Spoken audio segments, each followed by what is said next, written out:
ನಮಸ್ತೆ ಎಲ್ರಿಗೂ. Hi my dear student. Last ಕ್ಲಾಸಲ್ಲಿ ನಾವು ಸೊನಾರಿಟಿ ಇದ್ರ ಬಗ್ಗೆ ಡಿಸ್ಕಸ್ ಮಾಡಿದ್ವಿ. ಹಾಗೆ ಒಂದು ಕ್ವೆಶನ್ನ ಕೇಳಿದ್ದೆ, ಪೆನ್ಸಿಲ್ ಲೆಡ್ನಲ್ಲಿರ್ತಕ್ಕಂತಹ ವಸ್ತು ಯಾವುದು ಅಂತೇಳಿ. ಅದು ಪೆನ್ಸಿಲ್ ಬರೀತಿರಲ್ಲ, ಅದು ಕಪ್ಪು ಸೀಸದ ಕಡ್ಡಿ ಅಂತ ಏನು ಕರಿತೀವಿ, ಅದು ಗ್ರಾಫೈಟ್ನಿಂದ ಮಾಡಲ್ಪಟ್ಟಿರುತ್ತೆ. Is one of the good conductor of electricity. ಅದು ಗ್ರಾಫೈಟ್ ಎಂಬ ವಸ್ತುವಿನಿಂದ ಮಾಡಲ್ಪಟ್ಟಿರುತ್ತೆ. ಓಕೆನಾ? Okay my dear student, see next 4.1.4 conduction of heat. ಇಲ್ಲಿಂದ ಡಿಸ್ಕಸ್ ಮಾಡೋಣ. What is the meaning of conduction? Conduction ಅಂದರೆ ವಹನ ಅಂತೇಳಿ ಕರೀತಾರೆ. ಹೀಟ್ ಅಂದರೆ ಉಷ್ಣ. ಉಷ್ಣ ವಹನ. ಏನು ಉಷ್ಣ ವಹನ ಅಂದರೆ, have you ever observe the vessels used for cooking in the kitchen? ನೀವು ನಿಮ್ಮ ಮನೆಗಳಲ್ಲಿ ಅಡಿಗೆ ಮಾಡಲು ಬಳಸ್ತಕ್ಕಂತಹ ವೆಸಲ್ಸ್, ಪಾತ್ರೆಗಳನ್ನು ಗಮನಿಸಿರ್ಬೋದು. You might have noticed that the vessels used for heating are made of metals. ನೀವು ಗಮನಿಸಿ, ನಾವು ಯಾವ ಪಾತ್ರೆಗಳನ್ನು ಬಿಸಿ ಮಾಡೋದಕ್ಕೆ ಉಪಯೋಗಿಸ್ತೀವೋ ಅದೆಲ್ಲವೂ ಲೋಹಗಳಿಂದ ಮಾಡಲ್ಪಟ್ಟಿರುತ್ತೆ. Can you name some metals that are used for making cooking vessels? ಹಾಗಾದರೆ ನಿಮ್ಮ ಮನೆಯಲ್ಲಿ ಅಡಿಗೆಗೆ ಬಳಸ್ತಕ್ಕಂತಹ ಪಾತ್ರೆಗಳು ಯಾವ ಲೋಹದಿಂದ ಮಾಡಲ್ಪಟ್ಟಿವೆ ಅಂತ ನೀವು ಅದರ ಹೆಸರನ್ನು ಬರೆಯೋದಕ್ಕಾಗತ್ತಾ ಅಂತ ಕೇಳ್ತಿದ್ದಾರೆ. ಎಷ್ಟೋ ಸ್ಟೀಲ್ ಇರುತ್ತೆ, ಸಿಲ್ವರ್ ಇರುತ್ತೆ, ಕೆಲವೊಂದು ಕಬ್ಬಿಣದಿರುತ್ತೆ, ಒಗ್ಗರಣೆ ಮಾಡುವಂಥದ್ದು, ತಿಂಡಿಗಳನ್ನ ಕರಿಯುವಂಥದ್ದು, ಬೇರೆ ಬೇರೆ ಮೆಟಲ್ಸ್ಗಳು ಅಲ್ವಾ. ಈಗ ನಾವು ಅಡುಗೆ ಮಾಡೋದಕ್ಕೆ ಬಿಸಿ ಯಾವುದು ತಡ್ಕೊಳ್ಳುತ್ತೆ ಅಂತ ಎಲ್ಲ ವಸ್ತುಗಳನ್ನು ಲೋಹಗಳಿಂದನೇ ಮಾಡಿರುತ್ತೆ. ಮರದ ಬೌಲ್ಗಳು, ಮರದ ಕೋಲು, ಇನ್ನಿತರ ವಸ್ತುಗಳಿರುತ್ತೆ. ಆದರೆ ಅದನ್ನು ಸ್ಟವ್ ಮೇಲೆ ಇಟ್ಟು ಬಿಸಿ ಮಾಡಿ ಅಡುಗೆ ಮಾಡೋದಕ್ಕೆ ಬಳಸಲ್ಲ. ಸಾಮಾನ್ಯವಾಗಿ ಲೋಹದಿಂದ, ಮೆಟಲ್ನಿಂದ ಮಾಡಿರ್ತಕ್ಕಂಥ ವಸ್ತುವನ್ನೇ ನಾವು ಅಡುಗೆಯಲ್ಲಿ ಬಿಸಿ ಮಾಡೋದಕ್ಕೆ ಬಳಸುವಂಥದ್ದು. Do you know why these metals are used for this purpose? ಹಾಗಾದರೆ ಈ ಎಲ್ಲ ಲೋಹಗಳನ್ನು ಯಾಕೆ ನಾವು ಈ ಒಂದು ಪರ್ಪಸ್ಗೆ ಬಳಸ್ತಾರೆ ಅಂತ ನಿಮಗೆ ಗೊತ್ತಾ? Let us find out. ಹಾಗಾದರೆ ತಿಳ್ಕೊಳ್ಳೋಣ. ಅದಕ್ಕೊಂದು ಆ್ಯಕ್ಟಿವಿಟಿನ ಕೊಟ್ಟಿದ್ದಾರೆ. Let us investigate.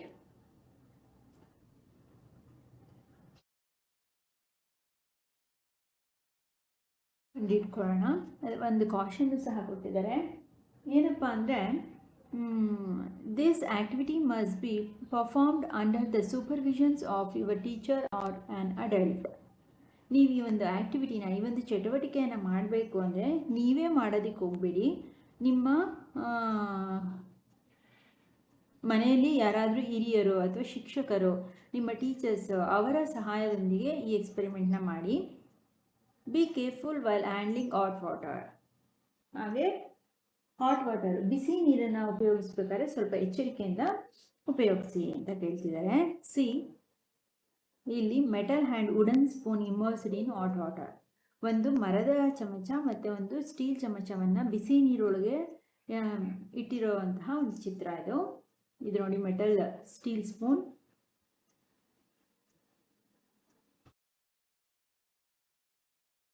Wooden spoon ಮರದ ಚಮಚ. Place a glass tumbler on a table.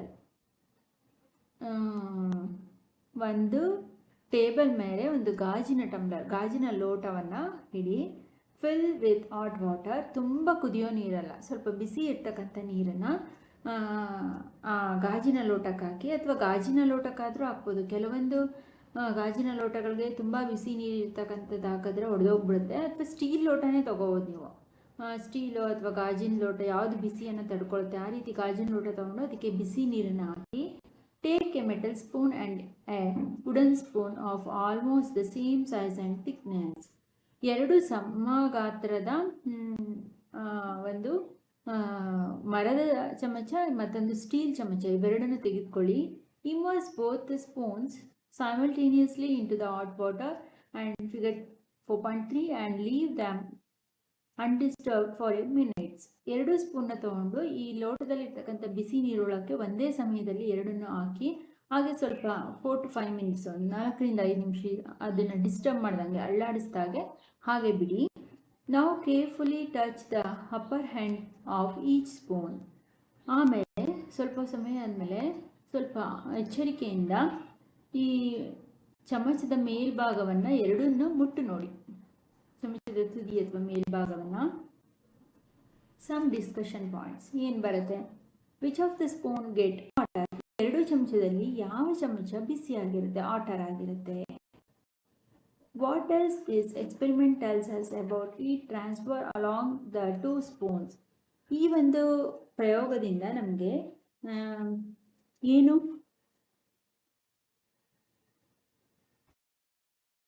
ತಿಳಿಯುತ್ತೆ ಅದ್ರ ಬಗ್ಗೆ ಅಂದರೆ, ಯಾವ ಈ ಎರಡು ಸ್ಪೂನ್ಗಳಲ್ಲಿ ಯಾವ ಒಂದು ಸ್ಪೂನು ಹೀಟನ್ನು ಟ್ರಾನ್ಸ್ಫರ್ ಮಾಡುತ್ತೆ, ಅಂದರೆ ಉಷ್ಣವನ್ನು ಹರಿಯ ಬಿಡುತ್ತೆ, ಉಷ್ಣವನ್ನು ಪ್ರವಹಿಸುತ್ತೆ ಅಂತ ಗೊತ್ತಾಗುತ್ತೆ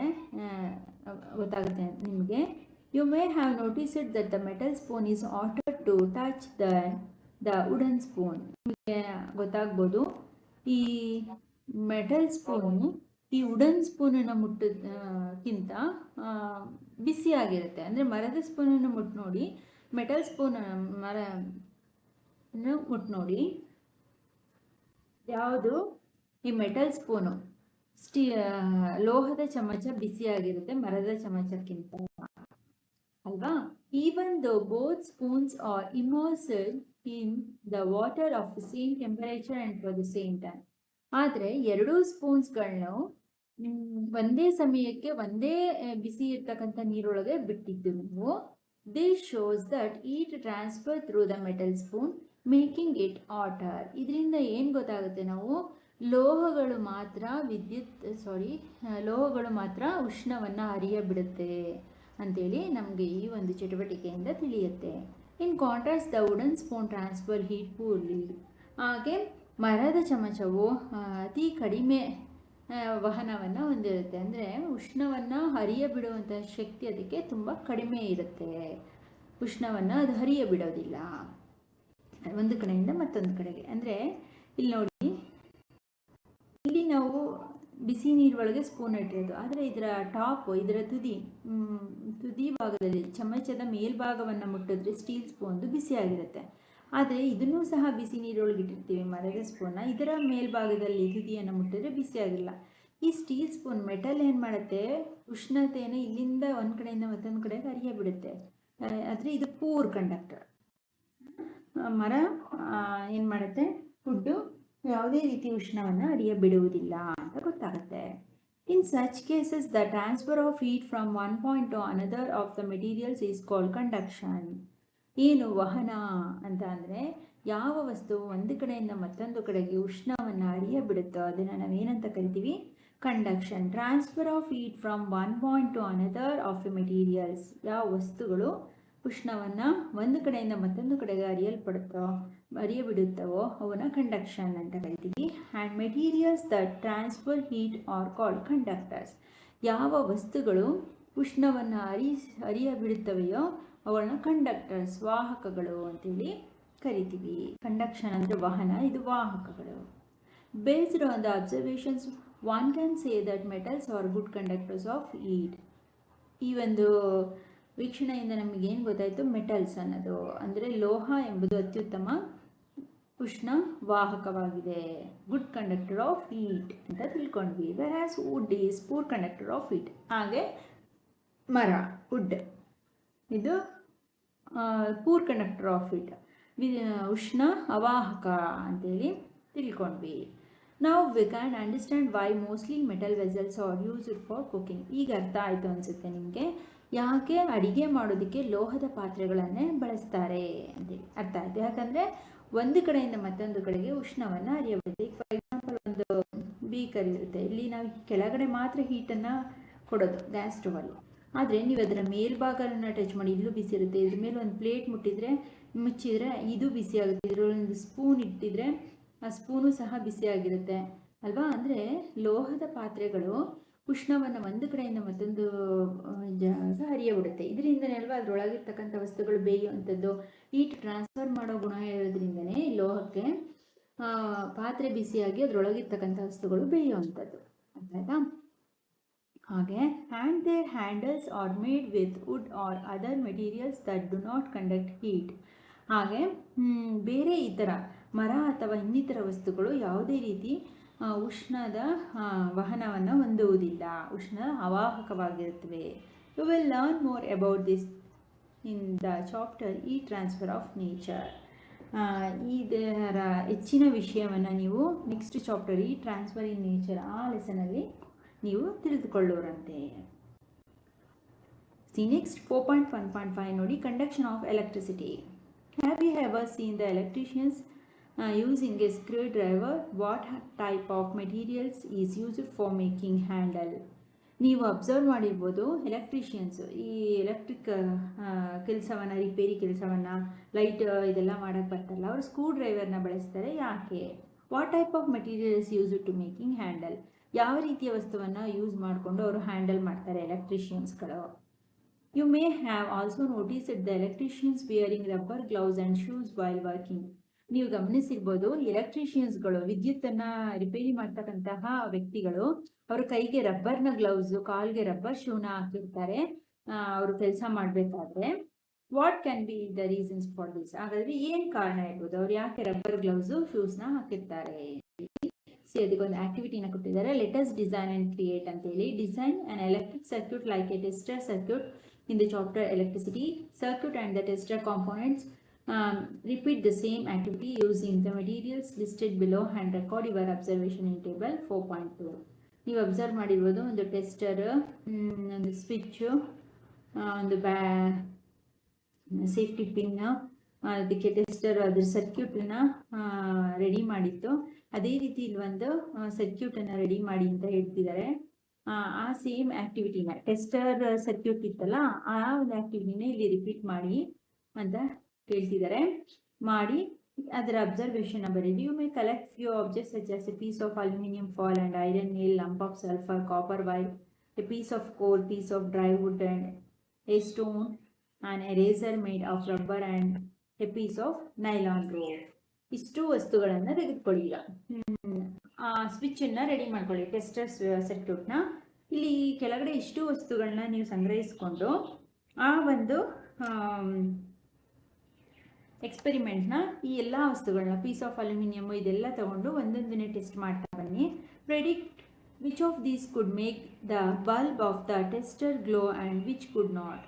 ಇಲ್ಲಿ ಉಪಯೋಗಿಸ್ತಕ್ಕಂಥ ಇಷ್ಟು ವಸ್ತುಗಳಲ್ಲಿ ಯಾವ ವಸ್ತುವನ್ನು ಉಪಯೋಗಿಸಿದಾಗ ಬಲ್ಬ್, ದೀಪ ಬೆಳಗುತ್ತದೆ, ಯಾವುದನ್ನು ಉಪಯೋಗಿಸಿದಾಗ ಬಲ್ಬ್ ಆನ್ ಆಗಲ್ಲ ಅನ್ನೋದನ್ನು ಇಲ್ಲಿ 4.2 table. Conduction of electricity by different objects R material. ವಿವಿಧ ವಸ್ತುಗಳನ್ನು ಉಪಯೋಗಿಸಿಕೊಂಡು ಹೇಗೆ ವಿದ್ಯುತ್ ವಹನವನ್ನು ಉಂಟು ಮಾಡುತ್ತೆ ಅನ್ನೋದನ್ನು ಬರೀರಿ ಅಂತ ಕೇಳ್ತಿದ್ದಾರೆ.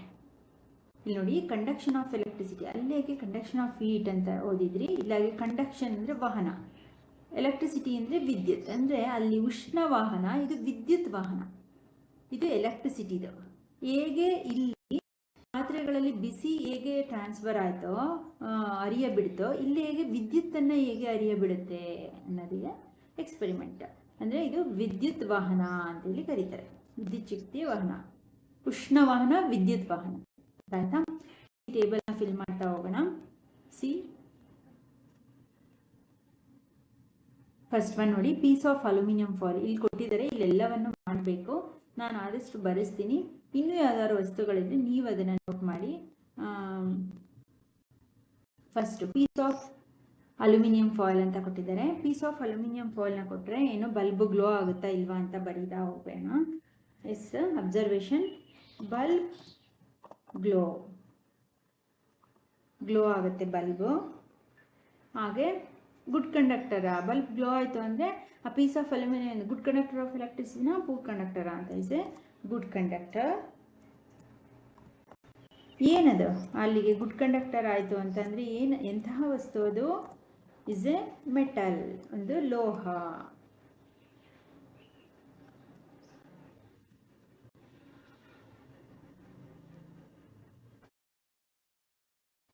Conductor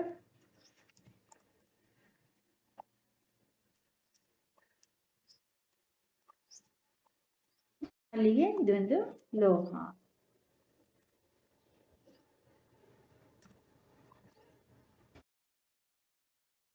C next iron nail, ಮೊಳೆ, ಕಬ್ಬಿಣದ ಮೊಳೆ, ಅದು ಅಷ್ಟೇ ಈಸ್ ಎ ಗುಡ್ ಕಂಡಕ್ಟರ್ ಅಲ್ವಾ. ಅದರ ಮೂಲಕನೂ ಮೆಟಲ್ ಆಗಿರೋದ್ರಿಂದ ಬಲ್ಬ್ ಏನಾಗುತ್ತೆ, ಬಲ್ಬ್ ಗ್ಲೋ, ಬಲ್ಬ್ ಗ್ಲೋ ಆಗುತ್ತೆ, ಈಸ್ ಎ ಗುಡ್ ಕಂಡಕ್ಟರ್. ಲೋಹಗಳೆಲ್ಲವೂ ಉತ್ತಮ ವಿದ್ಯುತ್ ವಾಹಕಗಳೇ. ನೀವು ಇತರ ಲೋಹಗಳನ್ನ ತೊಗೊಂಡು ಬೇರೆ ಇಲ್ಲಿ ಎಕ್ಸಾಮ್ಸಲ್ಲಿ ಅಥವಾ ಟೆಸ್ಟ್ಗಳಲ್ಲಿ ಬೇರೆ ಲೋಹಗಳು ಕೊಟ್ಟರು, ಇಲ್ಲಿ ಕೊಡದೆ ಇರ್ತಕ್ಕಂಥದ್ದು ಕೊಟ್ಟರೆ ಅದು ಲೋಹ ಮೆಟಲ್ ಆಗಿದ್ರೆ ಇದೇ ನೀವು ಆನ್ಸರ್ಸ್ನ ಬರೀಬೇಕು. ಅರ್ಥ ಆಯ್ತಾ.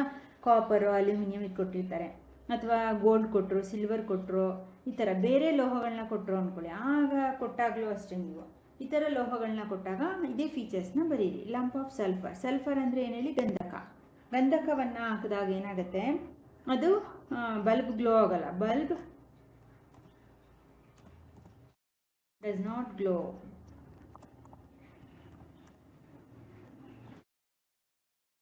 ಸೊ ಬಲ್ಬ್ ಗ್ಲೋ ಆಗಲಿಲ್ಲ ಅಂದರೆ is a poor conductor.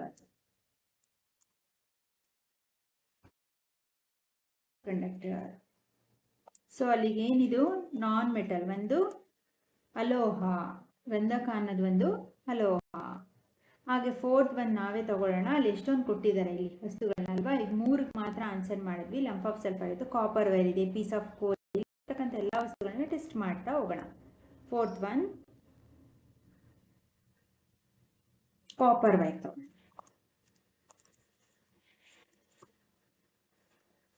Copper wire, copper ಅಂದ್ರೆ ಇಲ್ಲಿ ತಾಮ್ರದ ತಂತಿ. ಏನದು, is A metal. So bulb glow, bulb glow is a good conductor.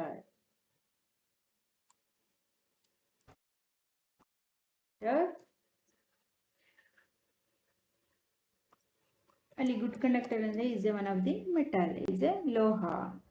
ಇಲ್ಲಿ ಮಿಕ್ಕಿದ್ದನ್ನ ಕೆಳಗಡೆ ಸ್ಪೇಸ್ ಇದೆ, ಇಲ್ಲಿ ಬರೀತೀನಿ, ಇಲ್ಲಿ ನೋಡ್ತಾ ಹೋಗಿ. ಫಿಫ್ತ್ ಒನ್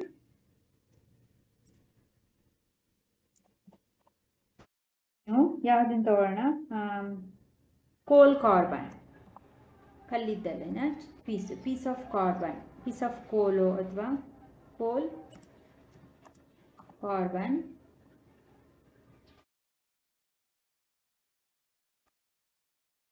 ಏನು ಕೋಲ್ ಕಾರ್ಬನ್ ಅನ್ನೋದು ಇದು ಕಲ್ಲಿದ್ದಲ. ಇದು ಒಂದು ಬಲ್ಬ್ ಗ್ಲೋ ಆಗಲ್ಲ ಇದರಲ್ಲಿ, because is not a metal. ಇದು ಲೋಹ ಅಲ್ಲ. Bulb does not glow. So ಏನು is a poor conductor.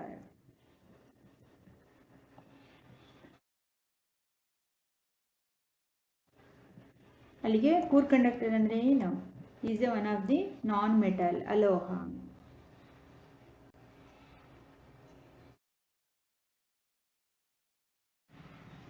C next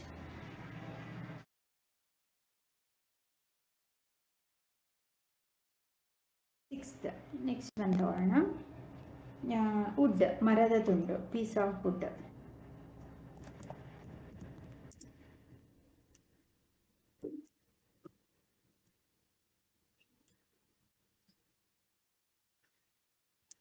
sixth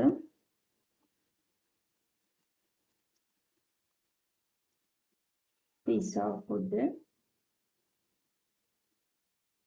ಏನು ಪೀಸ್ ಆಫ್ ವುಡ್, ಮರದ ತುಂಡು. ಅದರಲ್ಲಿ ನಾವು ಸ್ವಿಚ್ ಸರ್ಕ್ಯೂಟ್ನ ಮಾಡಿದ್ರೆ ಏನಾಗುತ್ತೆ, ಬಲ್ಬ್ ಡಸ್ ನಾಟ್ ಗ್ಲೋ. ಅಲ್ಲೂ ಅಷ್ಟೇ ಬಲ್ಬ್ ಗ್ಲೋ ಆಗಲ್ಲ. ಸೊ ಏನು ಇಸ್ ಎ ಪೂರ್ ಕಂಡಕ್ಟರ್.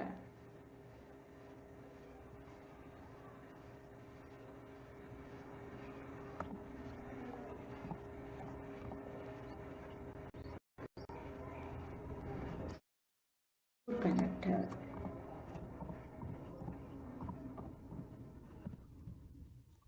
ಅಲ್ಲಿಗೆ ಪೂರ್ ಕಂಡಕ್ಟರ್ ಅಂದರೆ non metal,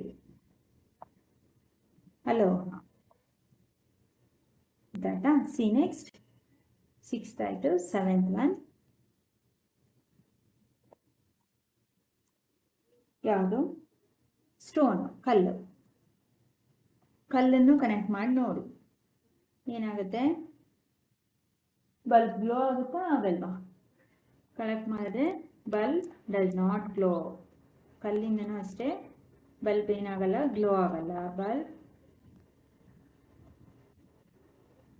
does not glow.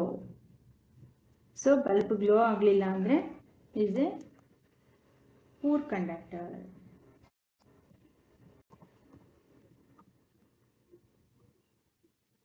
Poor conductor ಅಂದರೆ ನಾನ್ ಮೆಟಲ್,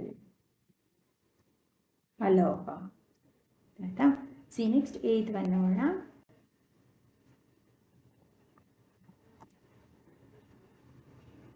ರಬ್ಬರ್, ರೇಸರ್ ಅಥವಾ ರಬ್ಬರ್.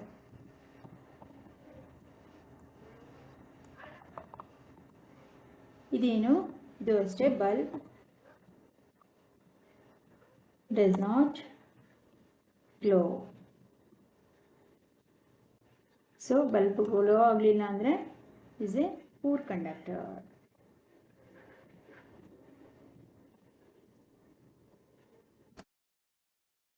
ಸೊ ಪೂರ್ ಕಂಡಕ್ಟರ್ ಅಂದರೆ non metal, is one of the non metal, ಒಂದು ಅಲೋಹ.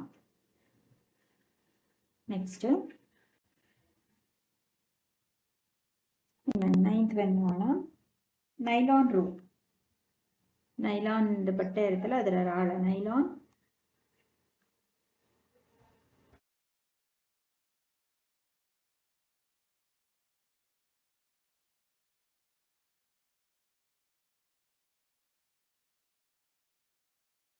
Ninth one nylon rope.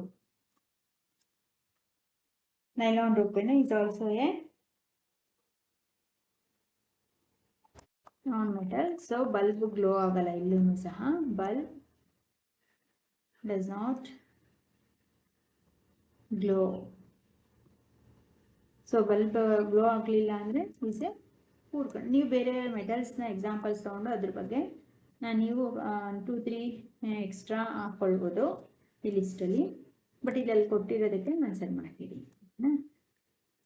So bulb glow ಆಗಲಿಲ್ಲ ಅಂದರೆ is one of the non metal. ಗೊತ್ತಾಯ್ತಾ? ಅಲ್ಲಿ ಕೊಟ್ಟಿರೋದಕ್ಕೆ ಇಷ್ಟು. ಸೊ ಇದಿಷ್ಟು ಈ ಟೇಬಲ್ದು.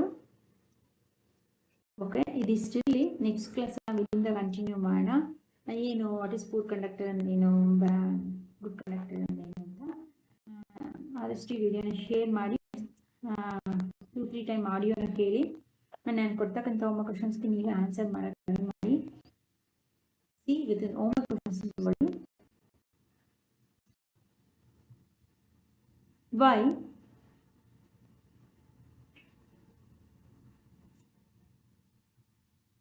vessels are used for cooking in your kitchen?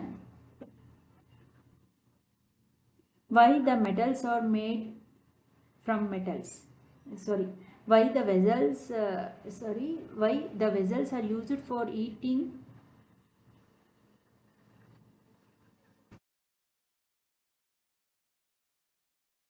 Or ಅದಲ್ಲ.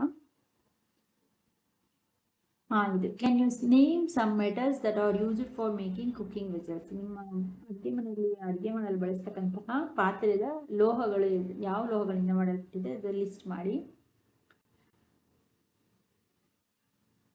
ಹಾಗೆ ಈ ಕೇಳಿದ್ದೀರಾ ಅಲ್ವಾ, ಇದಕ್ಕಿಲ್ಲೇ ಆನ್ಸರ್ ಮಾಡ್ಬೋದು. Why the metals are used to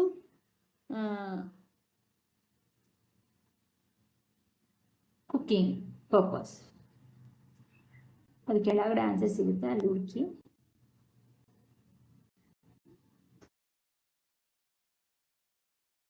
Why the wooden spoon cannot transfer of heat? ಅಥವಾ why the wooden spoon transfer heat poorly? Answer ಮಾಡಿ. And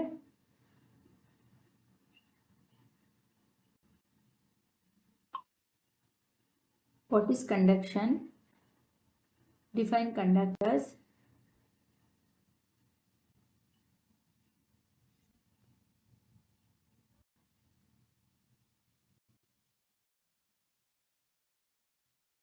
Why The electrician using screwdriver. Why the electricians wearing rubber gloves and shoes.